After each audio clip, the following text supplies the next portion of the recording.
Hi friends, welcome back to our channel. ఈరోజు అయితే చపాతీలు ఎలాగా ఈజీగా చేసుకోవాలో చూద్దాము. ఇలా చేశారంటే చిన్న చిన్న టిప్స్ పాటిస్తే చాలు, చపాతీలు అనేది చాలా మెత్తగా సాఫ్ట్గా వస్తాయి. ఎన్ని అవర్స్ అయినా సరే అలానే ఉంటాయి, గట్టిపడవు.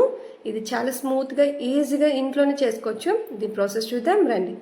ఫస్ట్ ఒక గిన్నెలో 1 కప్ గోధుమ పిండి తీసుకున్నాను. దాంట్లో 2 to 3 టేబుల్ స్పూన్ ఆయిల్ వేసుకోండి. ఇలా ఆయిల్ వేయడం వల్ల సాఫ్ట్గా వస్తాయి. అలాగే టేస్ట్కి తగ్గట్టు ఉప్పు కూడా వేసుకొని ఉండలు లేకుండా ఒకసారి ఆ ఆయిల్తో బాగా కలపండి. ఆయిల్తో బాగా కలిపిన తర్వాత ఒక పక్కన వేడి నీళ్ళు పెట్టుకోండి, గోరువెచ్చని నీళ్ళు. ఇప్పుడు అదంతా బాగా కలిపిన తర్వాత గోరువెచ్చగా ఉన్న నీళ్ళు కొంచెం కొంచెం వేసుకొని సాఫ్ట్గా కలుపుకోండి. ముద్ద అనేది ఎంత సాఫ్ట్గా కలుపుకుంటే చపాతీలు అనేవి అంత సాఫ్ట్గా వస్తాయి.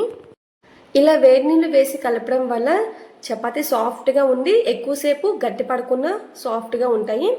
సో ఇలా ముద్దగా కలుపుకున్న తర్వాత బాగా నేను చూపిస్తున్న విధంగా బాగా కలపండి.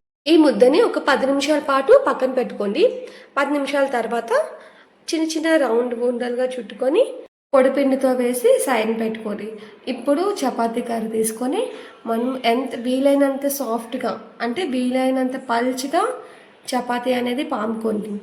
గట్టిగా పాముకోవద్దు, మరీ పల్చగా పాముకోకూడదు.